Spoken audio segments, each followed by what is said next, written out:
Henry Ford, una vida de luces y sombras. Henry Ford fue un empresario y emprendedor estadounidense. Aunque nació en una granja humilde, tuvo una gran importancia en la historia del automóvil. Fundó la compañía Ford Motor Company y padre de las cadenas de producción modernas utilizadas para la producción en masa. La introducción del Ford T en el mercado automovilístico revolucionó el transporte y la industria en Estados Unidos. Como único propietario de la compañía Ford, se convirtió en una de las personas más conocidas y más ricas del mundo, y tuvo 161 patentes registradas. Henry Ford falleció el 7 de abril de 1947. Uno de los más importantes industriales americanos de todos los tiempos ha pasado a la historia, entre otras cosas, por haber revolucionado el mercado automovilístico tanto en su país natal, Estados Unidos, como en el resto del mundo. Incluso se ha llegado a aplicar el término Fordismo a un sistema de producción que él mismo inventó, y que consistía en fabricar un gran número de automóviles mediante la producción en cadena, y a muy bajo coste. Su visión globalizadora de la industria del automóvil fue la clave de su éxito, y no solamente en su país, ya que tuvo la visión de exportar un sistema de franquicias alrededor del mundo que triunfó totalmente. En 1891, las cosas empezaron a cambiar para Henry. Consiguió un puesto como ingeniero en la compañía Edison, donde fue ascendido al puesto de ingeniero jefe en 1893. Entonces, gracias a su nuevo cargo, pudo dedicar más tiempo y recursos a experimentar con motores de gasolina, algo que le fascinaba. Aquellos primeros experimentos culminaron en el año 1896, cuando inventó su primer vehículo autopropulsado al que denominó cuadriciclo, y que probó con éxito el 4 de junio del mismo año. Convencido del futuro de sus proyectos, en 1899 Henry Ford se unió a otros inventores para fundar la Detroit Automobile Company, pero su espíritu innovador y perfeccionista, que primaba más la investigación que el negocio, acabaría llevando a la empresa a la bancarrota. El 16 de junio de 1903, Ford creó su tercer proyecto junto con otros 11 inversores más, entre los que se contaban los hermanos John y Horace Dodge, la Ford Motor Company. En sus inicios, la compañía disponía de un solo prototipo, construido con la ayuda del ingeniero Child de Harold Willis, que ni tan siquiera estaba terminado. Por aquel entonces el automóvil era un producto de fabricación casi artesanal y con un precio prohibitivo, destinado a un público con un alto poder adquisitivo. Y de nuevo surgieron fricciones en la empresa. Mientras que los hermanos Dodge querían producir un modelo de lujo, Ford prefería poner todos sus esfuerzos en la fabricación de un automóvil sencillo, que fuera popular y, sobre todo, económico, dirigido a un público distinto, la familia media norteamericana. El resultado fue el mítico Ford T. Cuando el vehículo salió de la línea de producción de la fábrica en 1908, Henry Ford ya llevaba años buscando la mejor manera de producir más y más barato.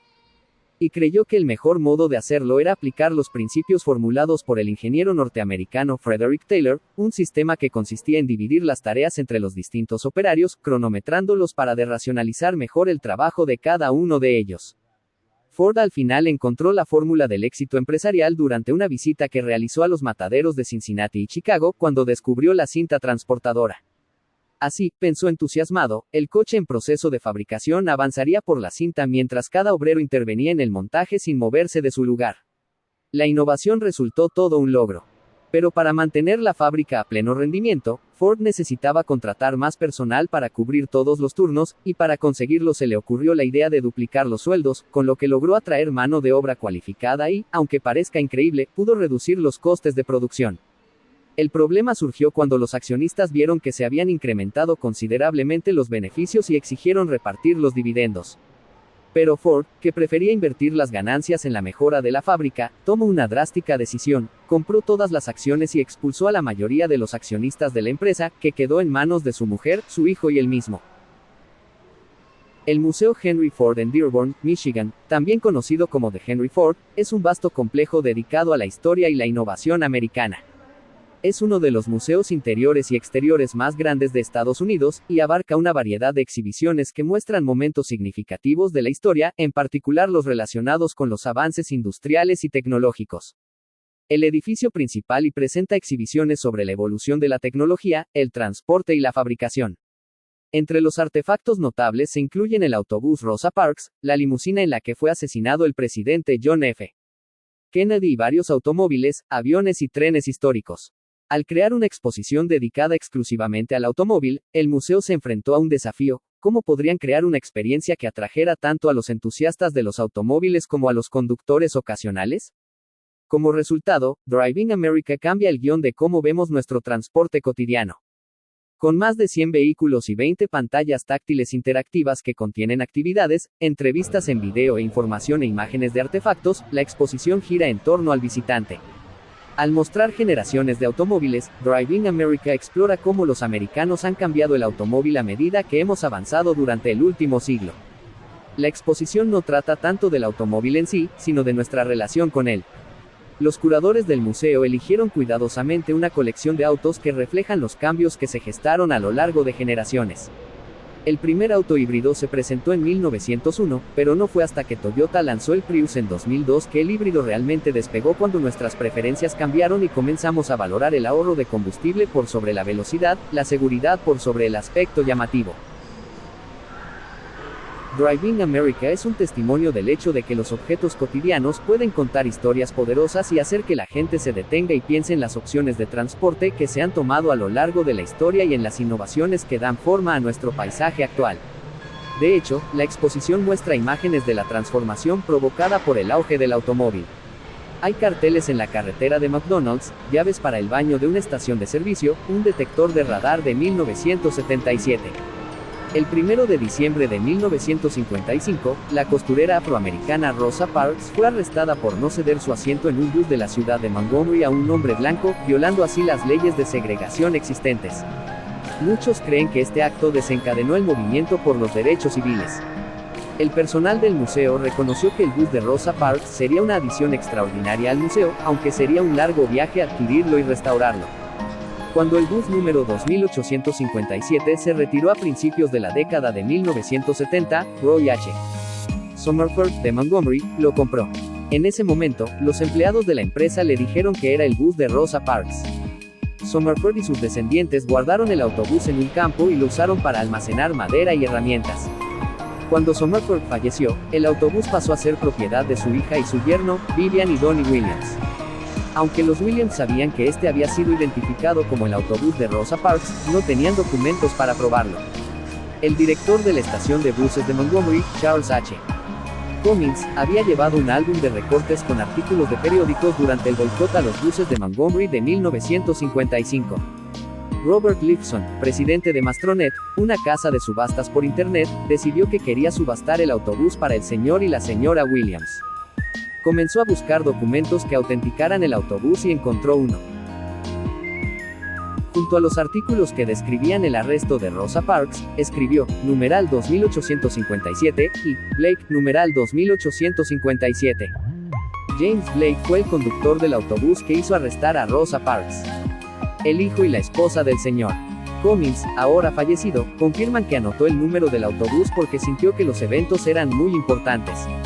El bus restaurado se exhibió por primera vez en el programa Celebrate Black History de Henry Ford, que comenzó el 1 de febrero de 2003, y fue un punto focal de las celebraciones de la vida y el legado de Rosa Parks cuando falleció en 2005, así como en su cumpleaños número 100 en 2013.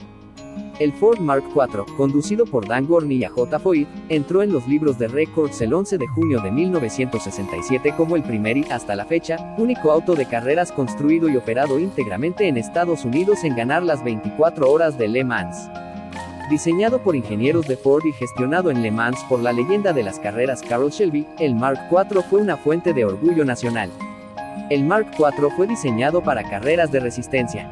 Con un motor Ford V8 de 7 litros y 500 caballos de fuerza y un chasis de aluminio con estructura de panal, el Mark IV alcanzó velocidades increíbles de más de 200 millas por hora en 1967. El Mark IV, la cuarta versión de los autos de carrera GT40 de Ford, fue probado exhaustivamente en túneles de viento y refinado para crear una aerodinámica casi perfecta. Durante la carrera, Gorney y Foyt tomaron la delantera en 90 minutos y terminaron el agotador evento de 24 horas 4 vueltas por delante del segundo clasificado, el Ferrari 330 P4, una dulce victoria teniendo en cuenta que Ford había intentado sin éxito comprar Ferrari años antes. Cuando no pudieron llegar a un acuerdo entre los dos, Ford decidió que, en lugar de comprar el fabricante de automóviles italiano, tendrían que vencerlo. Y eso fue exactamente lo que sucedió. En 2002, The Henry Ford recibió financiación de Northwest Airlines, el Departamento de Transporte de los Estados Unidos y el Fondo Nacional para las Humanidades para crear una exposición que contara la apasionante historia de la aviación. Heroes of the Sky es un homenaje no solo a la aviación, sino también a los grandes logros de los pioneros que ayudaron a definir los viajes aéreos modernos. La pieza central de la exposición es una réplica del Wright Flyer de 1903, construido por Ken Hyde, del Wright Experience de Virginia. El resto de los aviones giran alrededor del Flyer, demostrando que no habría sido posible ningún avance en la aviación sin la invención original de los hermanos Wright. La primera sección de la exposición muestra el poder inicial del avión. Cuando todavía era una industria incipiente, la aviación atrajo la atención y los corazones de los espectadores, que se quedaban atónitos ante la idea del vuelo humano. El Blériot 11 de 1909, diseñado apenas 6 años después del Wright Flyer, fue el primer avión en cruzar el Canal de la Mancha. Greenfield Village es un museo de historia viviente al aire libre adyacente al museo principal. Greenfield Village permite a los visitantes experimentar la vida en Estados Unidos desde el siglo XVIII hasta principios del siglo XX. Cuenta con edificios históricos, incluido el taller de bicicletas de los hermanos Wright y el laboratorio de Thomas Edison en Menlo Park. En el camino, puedes dar un paseo en un Modelo T, subirte a una locomotora de vapor real y visitar animales de granja. O puedes tirar copas con artesanos de primera clase, ver el béisbol de 1867 y disfrutar de un almuerzo con un menú de la década de 1830. Viaja al pasado de Estados Unidos para descubrir la inspiración que te permitirá incorporar la innovación y la imaginación a tu vida actual. El recorrido por la fábrica Ford Rouge ofrece una mirada al interior de una de las plantas de fabricación operativas de Ford, donde los visitantes pueden ver el ensamblaje de los vehículos Ford modernos. Abrir el capó y descubrir las nuevas tecnologías, el diseño sustentable y el espíritu en la mayor experiencia de fabricación de Estados Unidos. Puedes recorrer la Galería Legacy y la exhibición de vehículos eléctricos y observe los vehículos icónicos fabricados en el complejo Rouge, todo mientras mira hacia el futuro eléctrico de la fabricación de automóviles. Toma asiento en el Teatro Legacy para aprender más sobre la historia de Ford Motor Company y siente la fuerza de la ingeniería moderna en el Teatro de Innovación en la fabricación multisensorial. Sube a la plataforma de observación para disfrutar de vistas panorámicas del histórico complejo Rouge y uno de los techos verdes más grandes del mundo, y finalmente puedes ir a la pasarela elevada de la planta para ver dónde se ensambla la legendaria Ford F-150.